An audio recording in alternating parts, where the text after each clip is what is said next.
In the headlines to the CBC NewsNight. The official hurricane season is over, but Met officials have some advice for Barbadians. A name chosen for the Social Services Agency.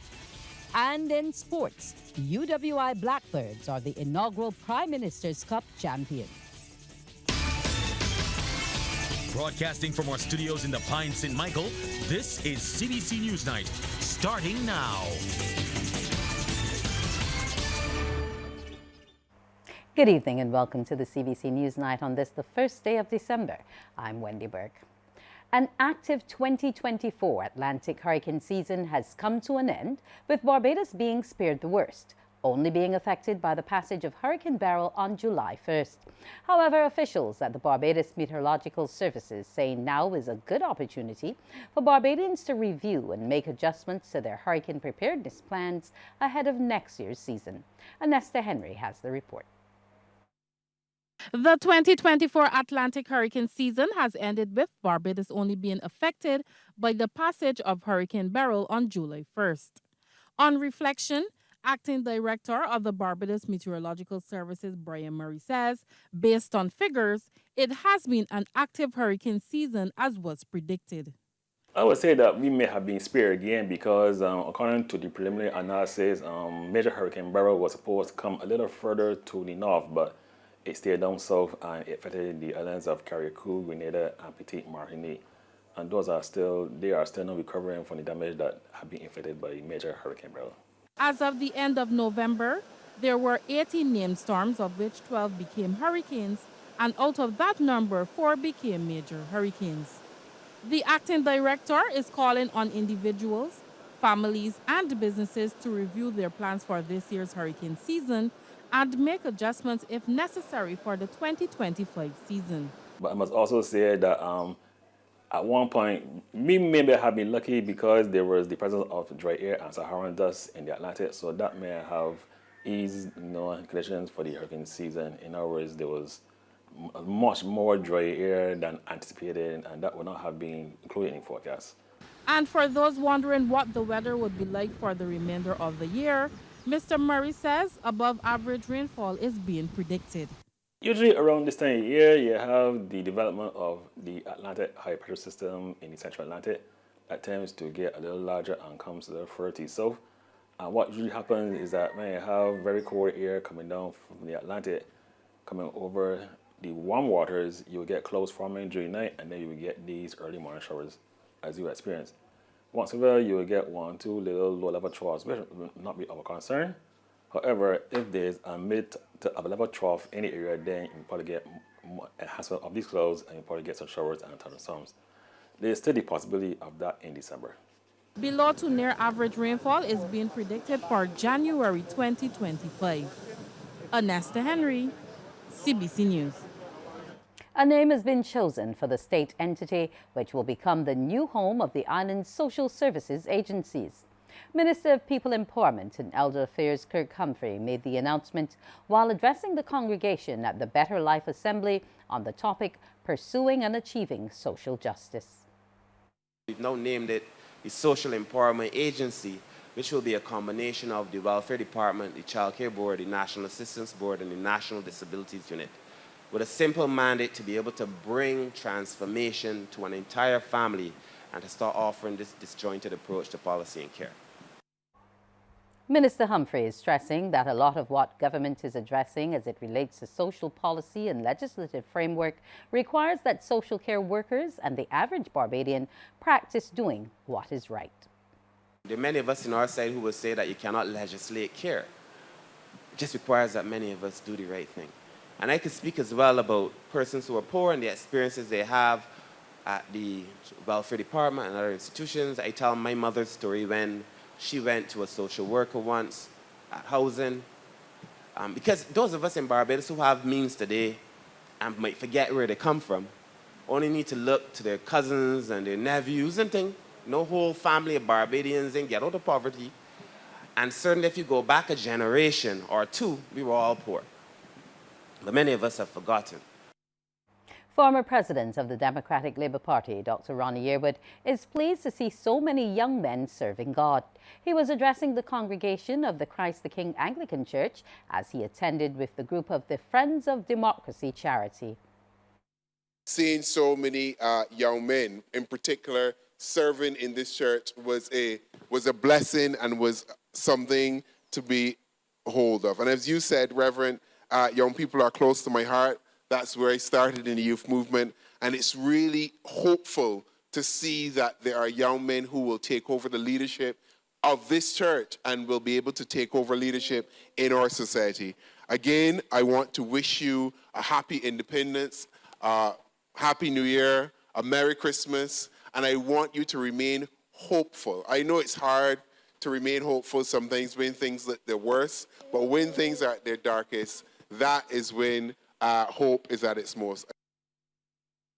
The sermon was based on hope, and priest Reverend Davidson Bowen encouraged the congregation to have it as they marked a new liturgical year with the season of Advent. The Friends of Democracy charity, which comprised several former members of the Democratic Labour Party and others, joined for worship. Well, independence celebrations are now over, and Barbadians have turned their attention to Christmas preparations.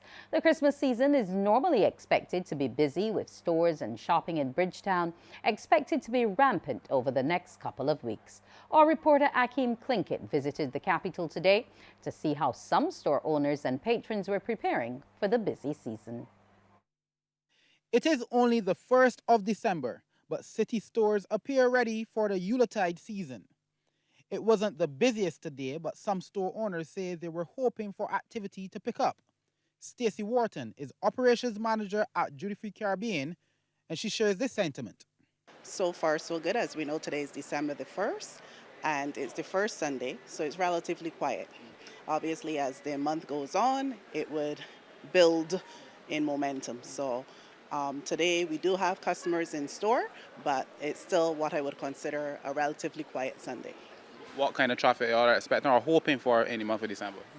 Well, obviously, as a retailer, we're expecting the traffic to be quite busy come the second week and onwards until Christmas Eve.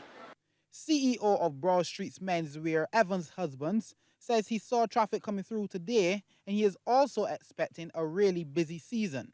To be honest with you, I think that we started out very good from since last weekend. We've been doing fairly good, maybe due to the football, the Prime Minister's Cup. But I think that more traffic now is in the store than previous times. And I think that we should look forward for a good Christmas.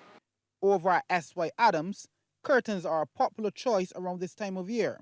Officials there are reporting they haven't received all of their stock due to container delays, but they are hoping everything could be cleared shortly.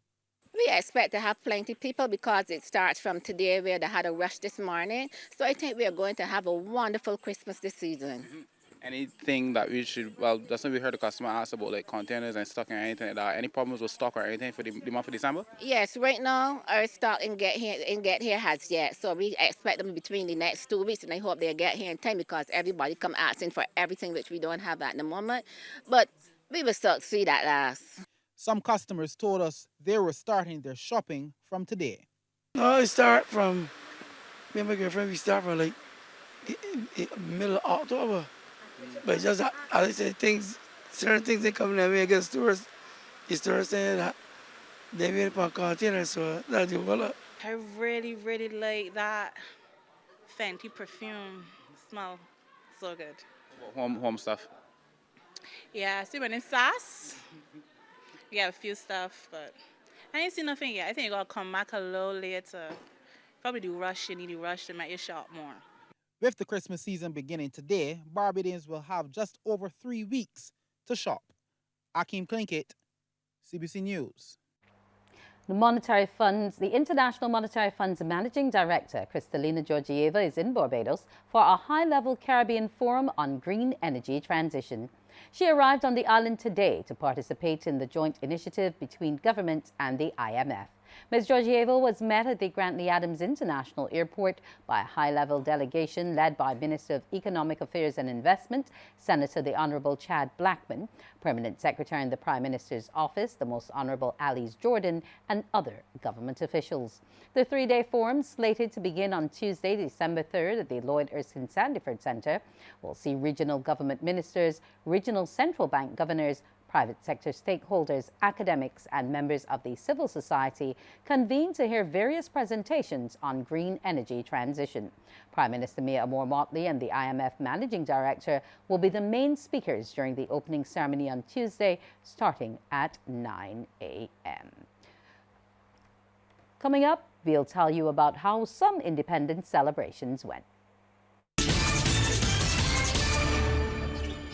While most Barbadians celebrated 58 years of independence at sea level, some in St. Joseph were doing so on 1,000 feet above the sea at the breathtaking Hackleton's Cliff.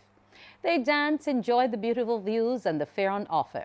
This also included the infectious reggae sounds of the band The Right Side of Red, which entertained the crowd around 6 as darkness set on the cliff.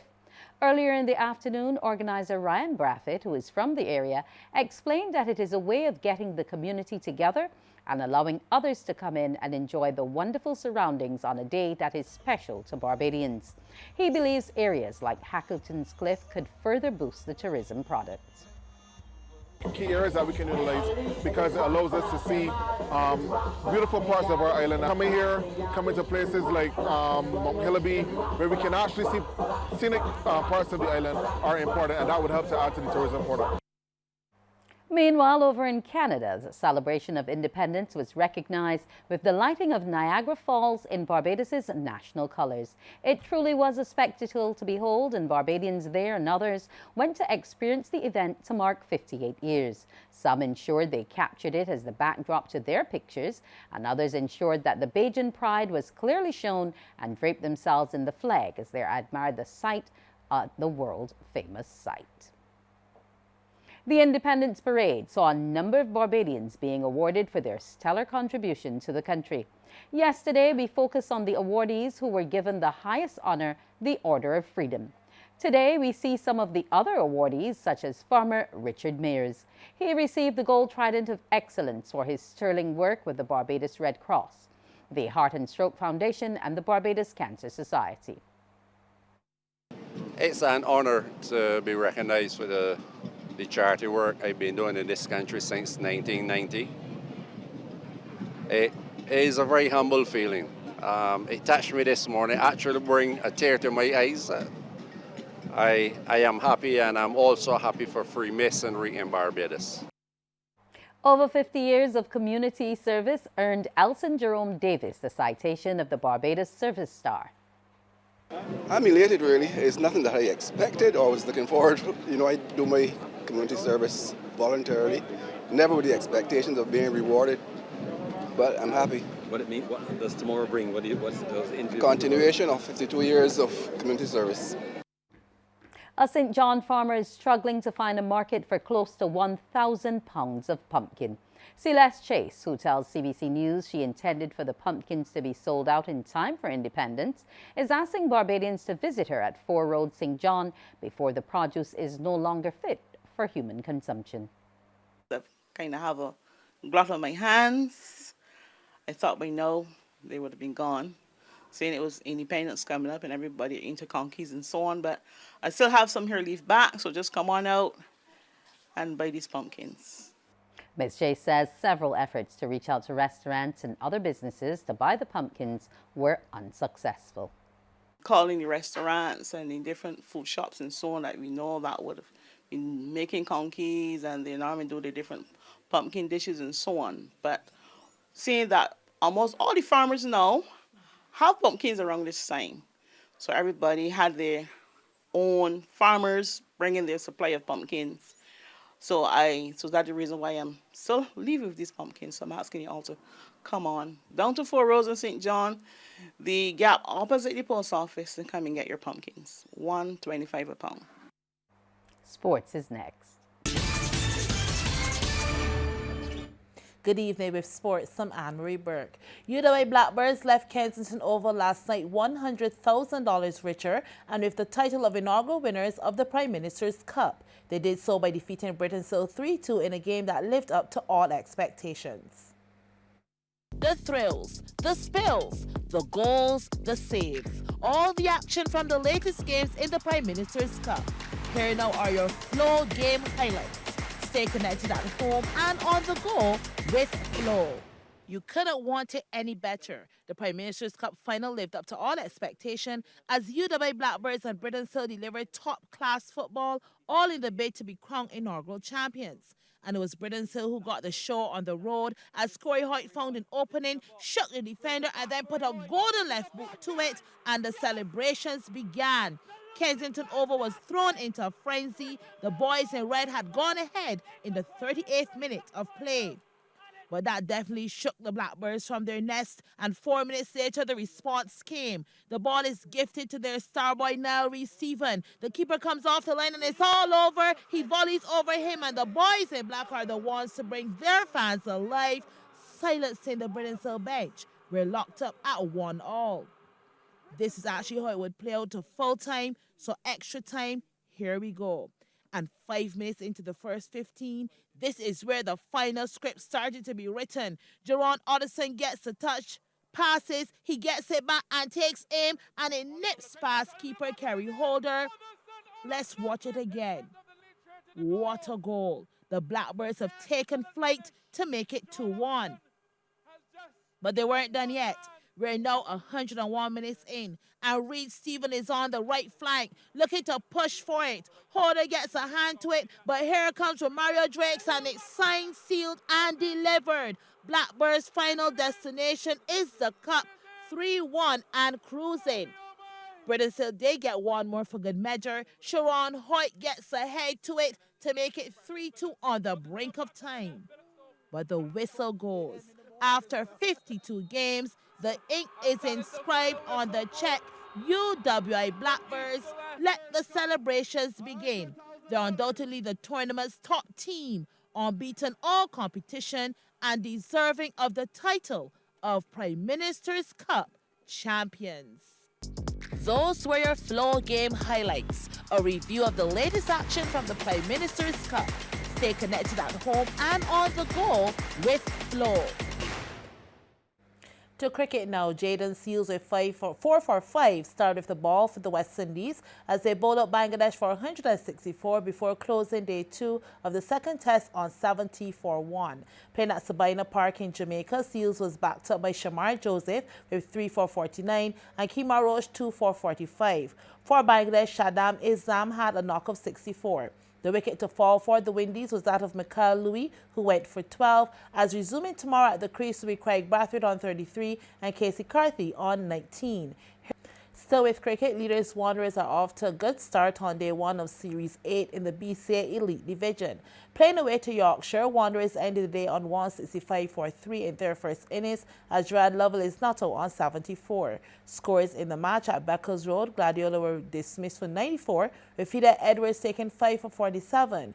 YMPC replied with 30 for 9 as the innings closed, and Gladiola in their second innings are none without loss. At Forest Square Oval, Spartan 184 against Pickwick, and at 3Ws Oval, BCA Youth 59 with Calvin Marcus taking 5 for 16 and UWA 252 for 5. There was no play between SJPI between Wildy and Empire.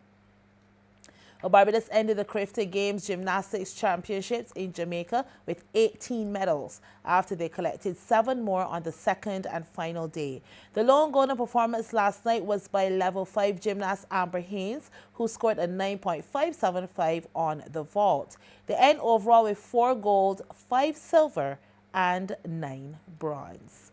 And with that, I bring a close to sports. Up next will be weather with Carrie-Ann O'Neill.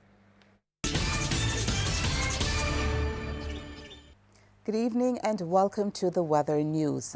Well, we have come to the end of the 2024 Atlantic hurricane season. Today, convergence maintained cloudy skies along with some showers in Barbados. That's in the morning. Thereafter, the ridge pattern became our dominant feature. Now the winds, they are moderate at this time, but the seas, they are choppy. As a result, we do have a small craft as well as high surf advisory in effect. Meanwhile, Convergence maintained showers and thunderstorms across the Guianas. The maximum temperature today was 30 degrees Celsius, the minimum temperature 25 degrees. At present, the temperature stands at 27 degrees Celsius. The relative humidity 74%, which means that the atmosphere is relatively dry at this time. Those winds are coming in from the east, southeast.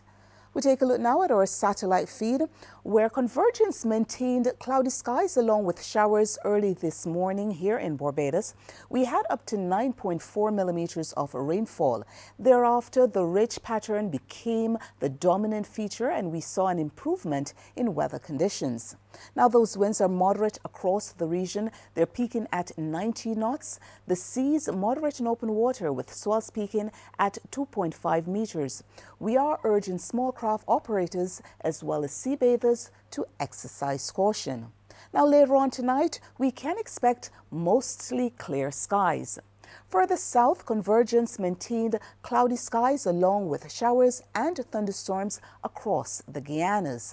And over now in the Western Caribbean, Convergence also maintained very wet conditions across most of the islands. Well, that's our first look at the weather. After the break, we'll have the forecast. Welcome back. In the forecast for tomorrow, the sun is expected to rise at 6 minutes after 6 and will set at 5:30. Now, the first high tide is expected at 4:57 in the early morning and the first low at 9:44 a.m. Now, those seas, they are moderate in open water with swells peaking at 2.5 meters. We are urging small craft operators as well as sea bathers to exercise caution. The winds are coming in from the east and they're peaking at 35 kilometers per hour. For us here in Barbados tonight, we can expect mostly clear skies. And over the next 3 days, the ridge pattern will dominate. We are expecting fair to partly cloudy skies. The public is being advised that the National Blood Collecting Centre will be temporarily relocated to the Queen Elizabeth Hospital's Belleville Annex at the corner of 6th Avenue, Belleville, St. Michael. The QE8 says this move is necessary to facilitate essential sanitization and cleaning of the current Gements Lane St. Michael facility. That's our news. Thanks for joining us. Continue to enjoy your evening.